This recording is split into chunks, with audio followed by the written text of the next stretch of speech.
আসসালামু আলাইকুম স্টুডেন্টস, আজ আমি পড়াবো ক্লাস 12 ম্যাথ চ্যাপ্টার নাম্বার 5 সমান্তর পরিবর্তী এরিথমেটিক প্রোগ্রেশন। তো স্টুডেন্টস এটাকে আমি কি শর্ট ফর্মত এপি বলি কও।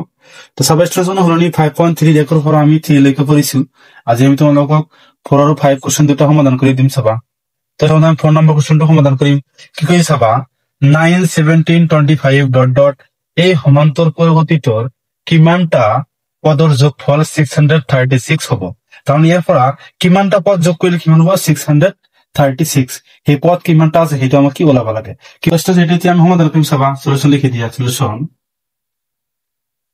আমাক কি দিয়া আছে জিটি গিভেন দ্যাট কি এফিটো কি দিয়া আছে এফি 9 17 25 এটা মানে দিয়া আছে।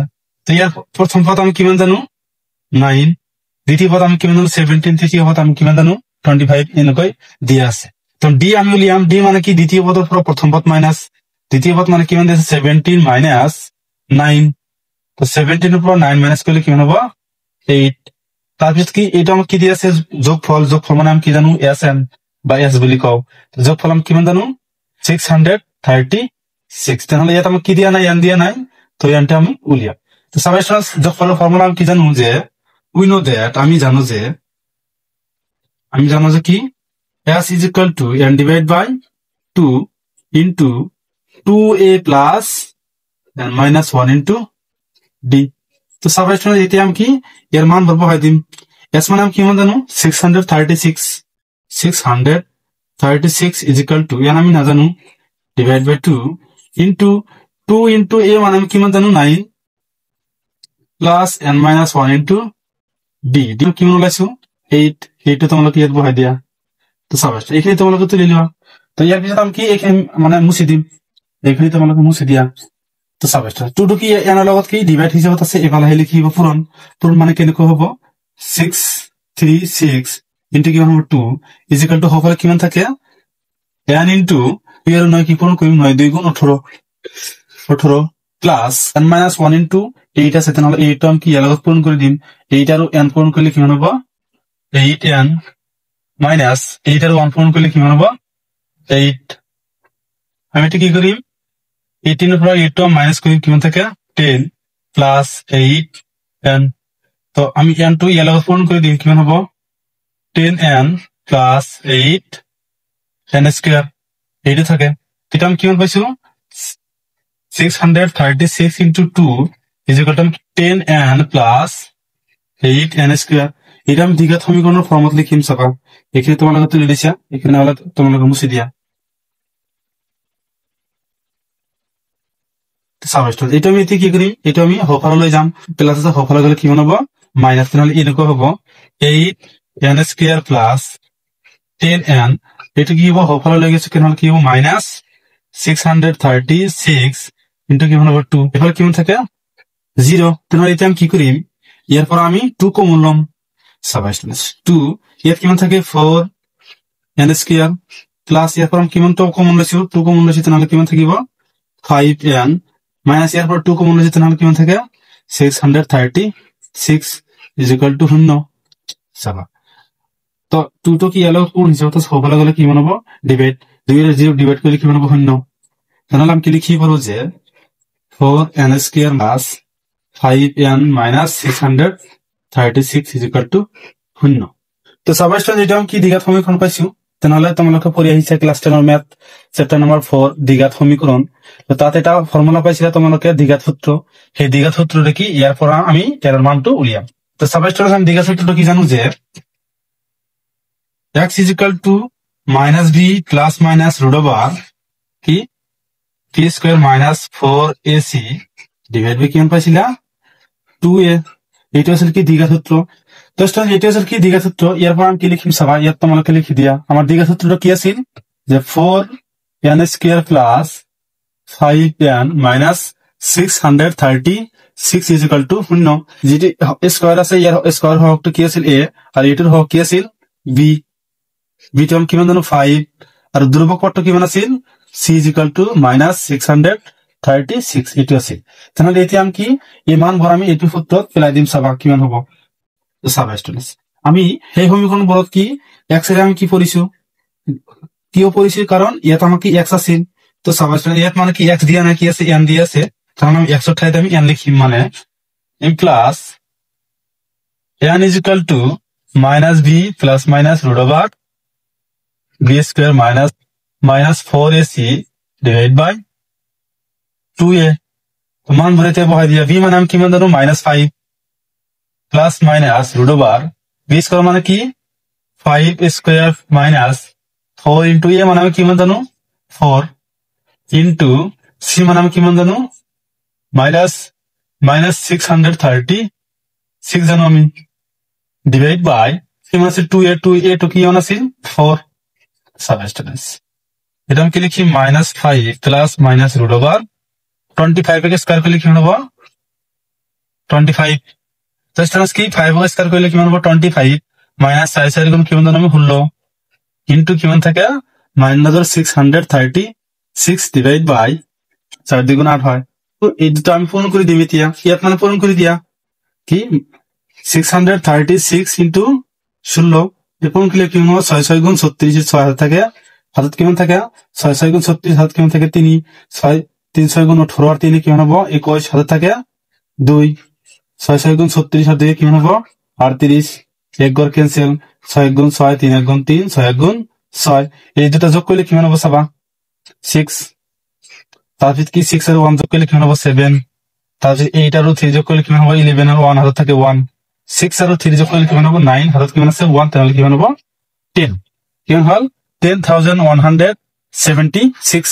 মানে এটি ইয়াত লিখি দিয়া যে n is equal to -5 plus minus root over কিমান 25 প্লাস কি প্লাস ইয়াত কিমান আছে মাইনাস, এটো কি আছে মাইনাস, এই মাইনাস আর মাইনাস টু কি হ'ব পূরণ কৰিলে কিমান হ'ব প্লাস, সেইকাৰণে আমি কি লিখিছো প্লাস। তো এই দুটা সংখ্যা পূৰণ কৰি কিমান পাইছি এটো পাইছি, ইয়াত বহাই দিয়া 10,176 পাইছি, এটো ডিভাইড বাই কিমান দি আছে 8।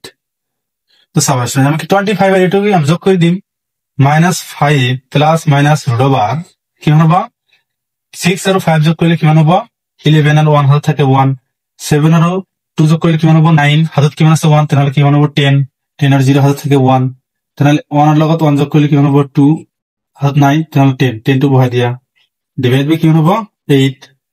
সাবস্টেন্স 10,201 অর বর্গমূল আমি কিমান জানো 101, মানে এটা আমি এনেকৈ লিখি পাৰো -5 প্লাস মাইনাস রুট ওভার 101 মানে 101, এটাকে স্কয়ার করলে আমি কিমান পাও 10,201 ডিভাইড বাই কিমান হ'ব 8, তাহলে স্কয়ারের রুট টু কি উঠি যাব, তাহলে কিমান থাকে n is equal to -5 plus minus root over কি রুট টু উঠি যাব আর স্কয়ার টু উঠি যাব, তাহলে কিমান থাকে 101 ডিভাইড বাই 8।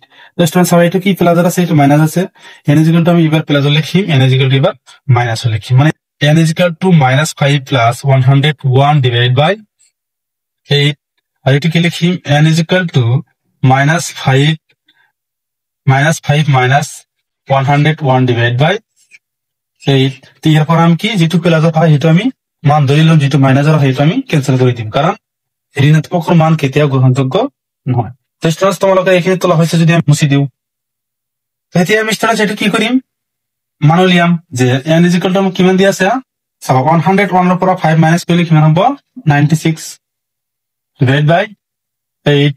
তো স্টুডেন্টস যেটু দিয়ে ডিভাইড কৰিলে কিমান জানো মই 8 12 গুণ 96, 8 12 গুণ আমি কিমান জানো 96, এটা আমি n is equal to কিমান পাইছি 12, আর এটা আমি কিমান পেলাম চাবা, এটা কিমান হ'ব n is equal to minus আৰু মাইনাস যোগ কৰিলে কিমান হ'ব -101 আৰ 5 যোগ কৰিলে কিমান হ'ব 106 ডিভাইড বাই 8। তো সবাই স্টুডেন্ট এটু আছে কি মাইনাস হল, এটা আমি নলও কারণ এটু কি ঋণাত্মক আছে, আমি কোন তুললাম 12 তুললাম, কারণ সমান্তর প্রগতির পথ কেতিয়া মাইনাসের হব নোৱাৰে, হেতু সদায় কি থাকিব প্লাসে থাকিব। সবাই স্টুডেন্টস এই সমান্তর প্রগতির কিমানটা পদ আছে 12টা পদ আছে, 12টা পদ যোগ কৰিলে কিমান হ'ব 636, তাহলে লিখি দিবা যে এটিকে কি 12টা পদর যোগফল কিমান জানো আমি 636, এটা আমার কি আছিল উত্তর, এটা কি হবে উত্তর। এতিয়া আমি তোমালোকক 5 নম্বৰ কোশ্চেনটো সমাধান কৰি দিম চাবা। তো সবাই যেতিয়া আমি তোমালোকক 5 নম্বৰ কোশ্চেনটো সমাধান কৰি দিম, কি কৈছে চাবা। কোশ্চেন নম্বৰ 5, এটা সমান্তর প্রগতির প্রথম পদ কিমান 5, প্রথম পদ মানে আমি কি জানো a, অন্তিম পদ কিমান আছে 45 অন্তিম পদ মানে কি am বা l বুলি কও যোগফল আমাক কিমান দিছে 400 যোগফল মানে আমি কি বুঝো s s তে আমি কি বুঝো যোগফল মোট পদৰ সংখ্যা আৰু সাধাৰণ অন্তৰ নিৰ্ণয় কৰা মোট পদৰ সংখ্যা মানে n কিমান আছে এটা আমাক ওলাব লাগে আৰু কি সাধাৰণ অন্তৰ মানে কি d2 ওলাব লাগে তো সাবাই স্টুডেন্টস আমি কি লিখিম যে সমাধান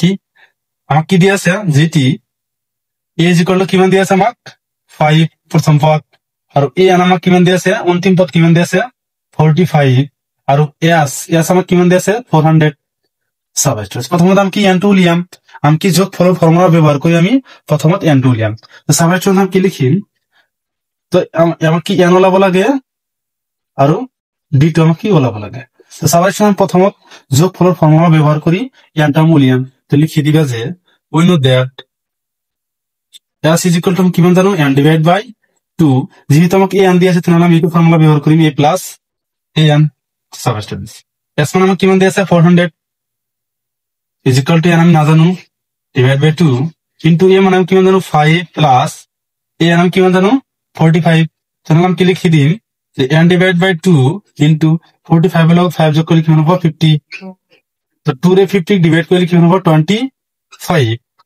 তাহলে আমি কি লিখি পারো যে m plus 400 is equal to 25 n তোমরা কি এটা লিখে দিয়া আমি n লাগে আমি 25 এর লগত কোন হিসাবে সেভ রাখলে কি বানাবো divide n is equal to কিমান লিখি পারো 400 ডিভাইড বাই কিমান জানো 25 তো এইটা দিয়ে ডিভাইড করলে আমি কিমান জানো হলো আমি 25 এর 400 ডিভাইড করলে কিমান জানো আমি হলো n is equal to কি পাইছি আমি 16 এত মানে কি মোট পদের সংখ্যা কিমান আছে হলো তারপর ইয়ার ভিতরে আমাকে কি ওলাব কইছে সাধারণত ডি ওলাব কইছে আমি সাধারণ পদের কি ডি টু উলিয়াম তো সাবাই স্টুডেন্টস এখানে তোমরা কত নিলুয়া